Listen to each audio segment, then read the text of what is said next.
Salam cerdas, Ibu, Bapak, saudara-saudara yang saya hormati. Sesi membacakan berita kali ini saya membacakan satu tulisan dari Tempo.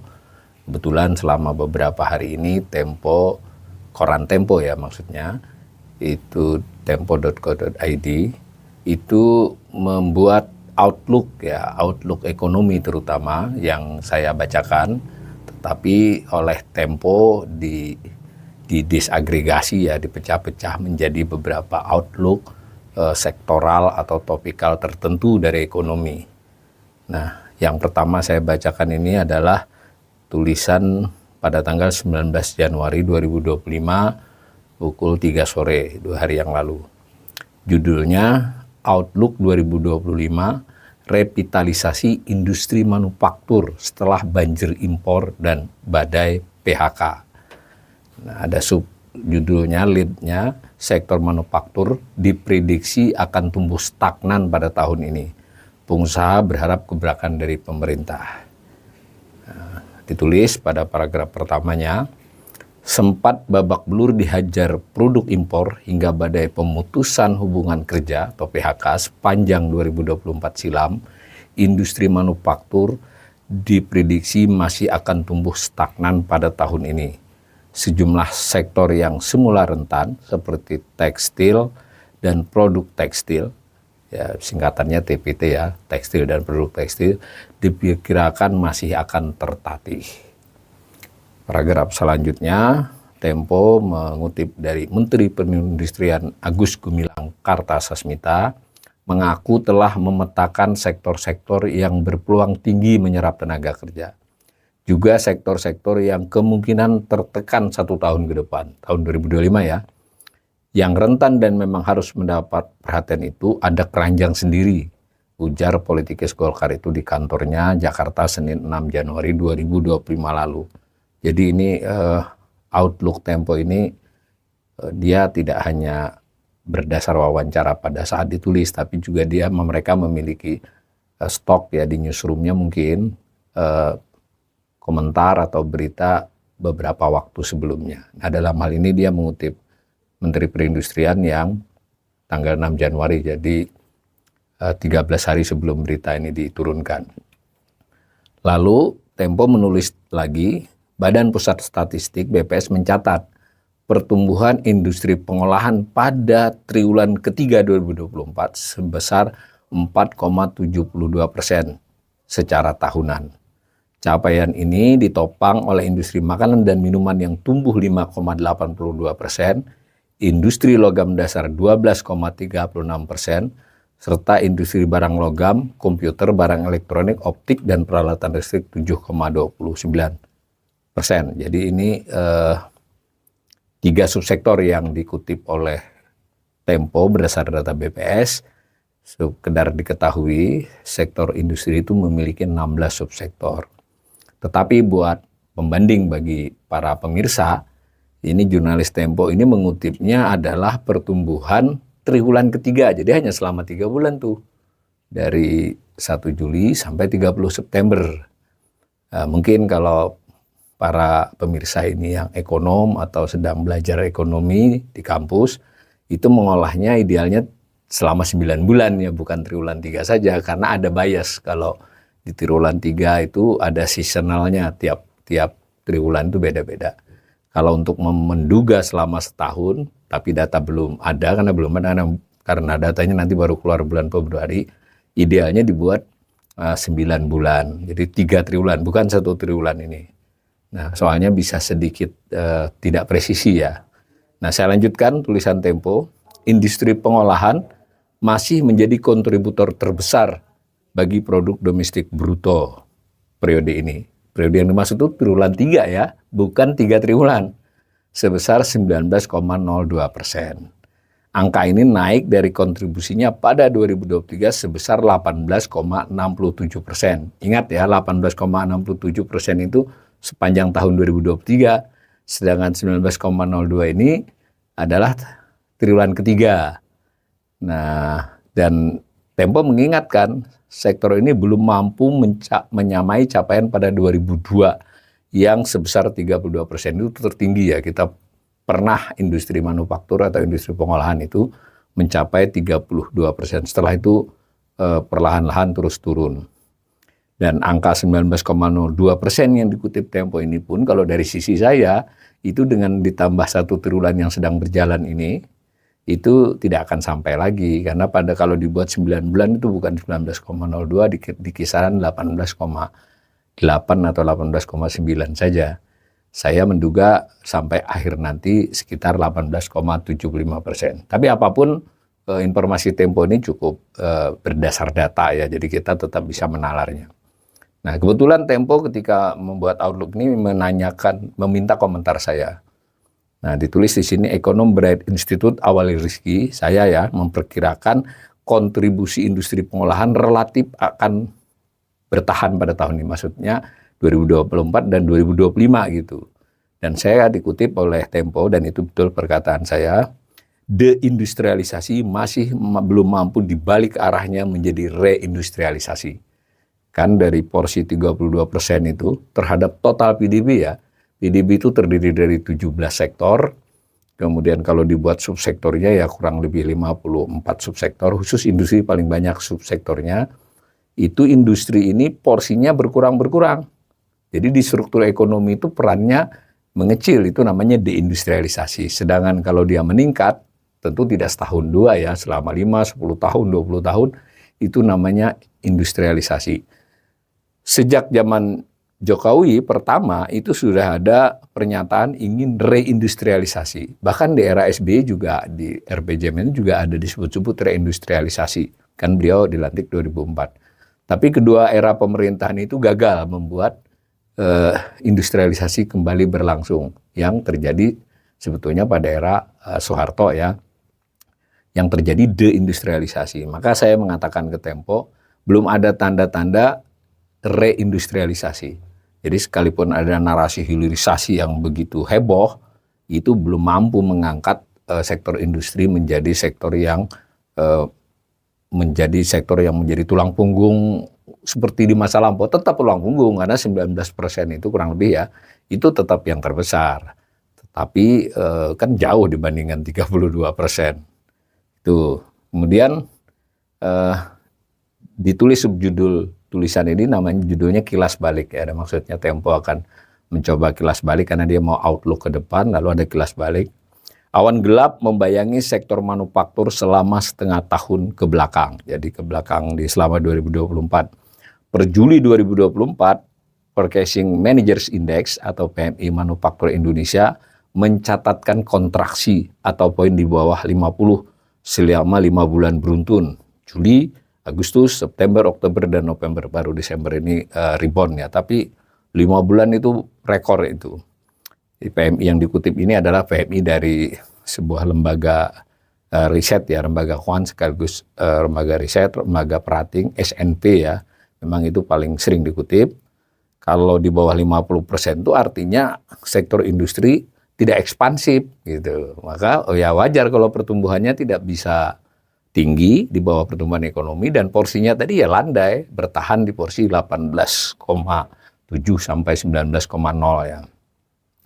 Nah, kemudian Tempo mengutip kembali Agus Gumiwang,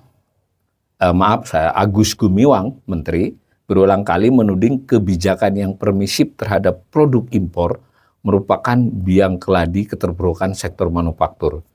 Ini agak luar biasa juga ya. Menteri Perindustrian ini menyalahkan kebijakan Menteri Perdagangan ini, meskipun kebijakan Menteri Perdagangan yang lalu ya. Nah, tapi kelihatannya masih belum dicabut. Nah, kebijakan yang dimaksud Peraturan Menteri Perdagangan nomor 8 tahun 2024 kan baru. Regulasi ini merelaksasi produk-produk impor lebih mudah memasuki pasar. Juga disebut-sebut bertanggung jawab atas pilotnya raksasa tekstil PT Sri Rejeki Isman, Sri Teks pada Oktober 2024 silam. Nah, ini kita harus agak kritis nih, mungkin harus tanya juga kepada jurnalis Tempo. Betul nih Agus Gumiwang berulang kali menuding kebijakan itu terkait dengan peraturan Permendak, tapi ketika regulasi ini disebut-sebut bertanggung jawab atas pilotnya Sri Teks, Ini pernyataan Pak Agus Gumiwang atau pernyataan para pengamat dan pelaku ya, kita belum tahu ini. Tapi memang santer itu. Termasuk saya juga salah seorang yang berpendapat ada urun dari Permendak ini. Tapi ini menarik ini, bahwa Menteri Perindustrian melihat biang keladinya adalah kebijakan. Jadi bukan terutama kondisi industri tekstilnya itu sendiri. Ya, nanti kita akan lihat juga, periksa terus ini bagaimana berbagai pandangan. Dan kita monitor apakah Permendak tersebut ketika direvisi diganti sesuai dengan yang dimaui oleh Pak Agus sendiri maupun terutama sekali oleh para pelaku ya. Lanjut, terpuruknya sektor manufaktur tercermin pula dari melonjaknya angka PHK.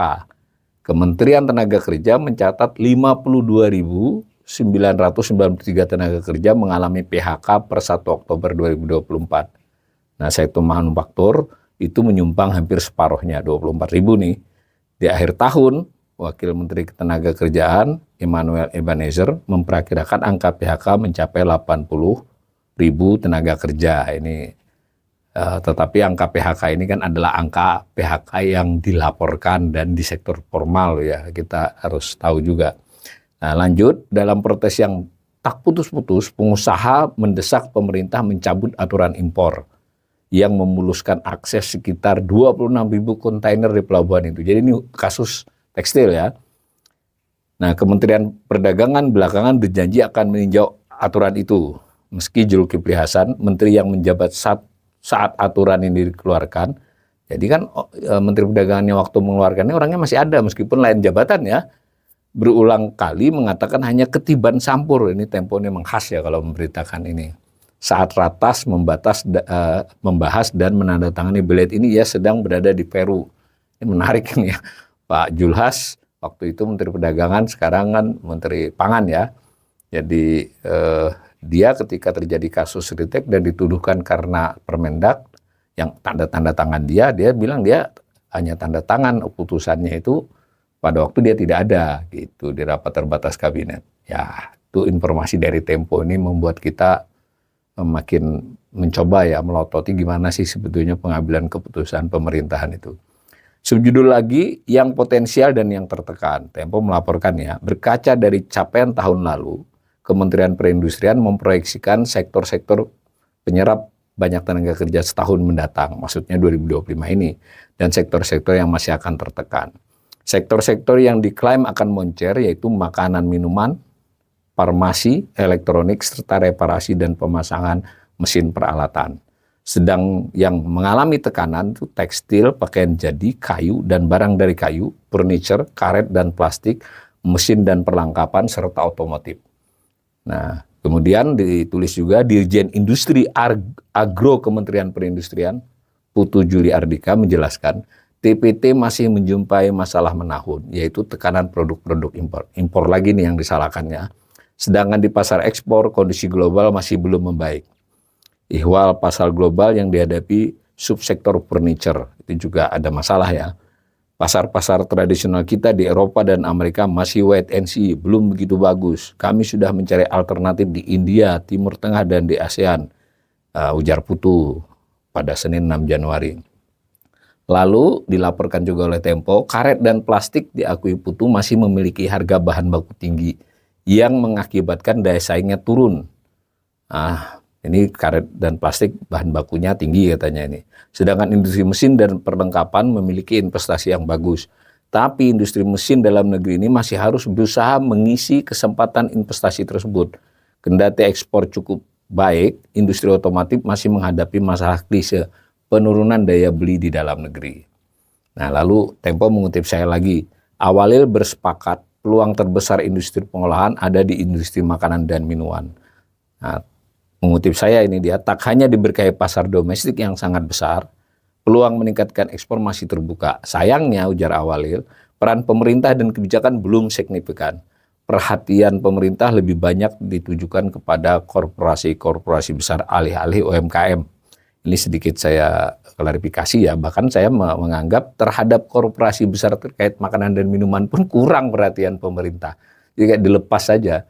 Jadi baik industri korporasi maupun UMKM dalam hal industri makanan minuman yang tumbuh paling pesat, berkontribusi terbesar Di sini tidak dikutip sekitar 38% ya dari industri itu adalah makanan minuman.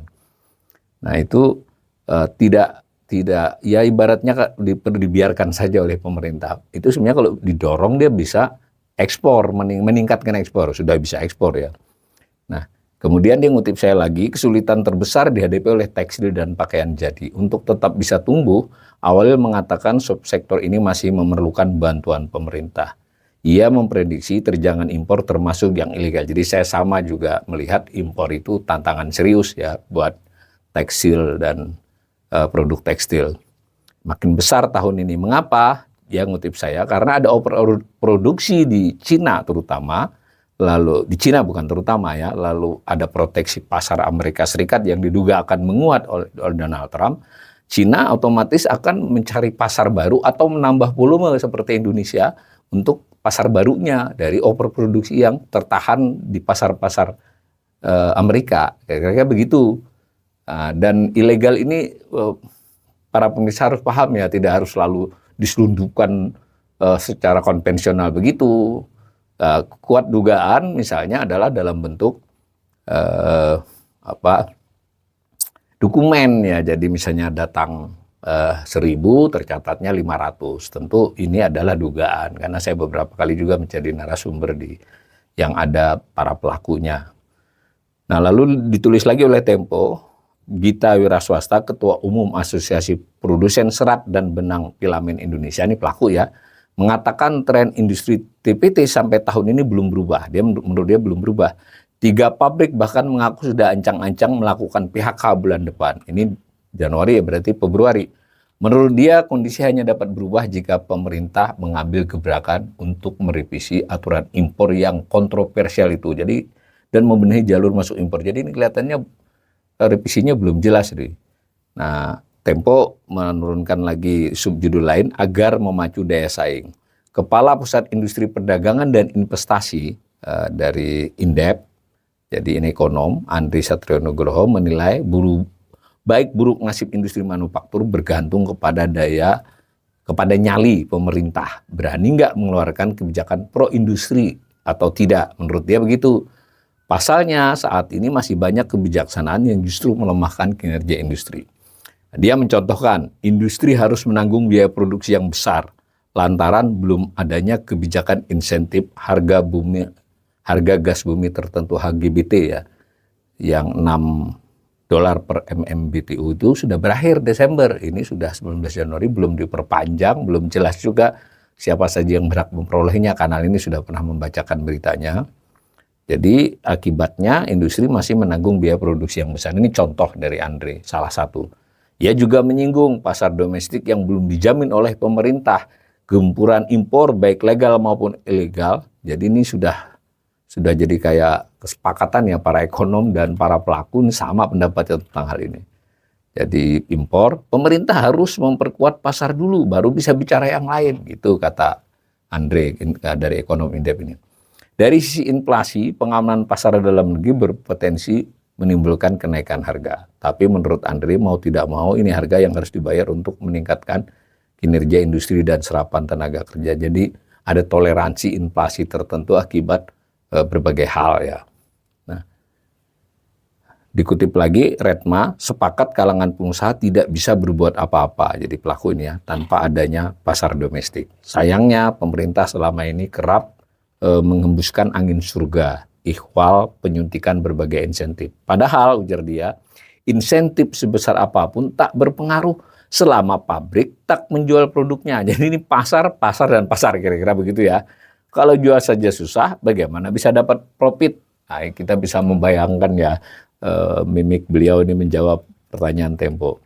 Nah, di pasar global, Retma mengatakan hanya 30% dari total produksi TPT yang tembus ekspor. Berarti sisa 70% kan?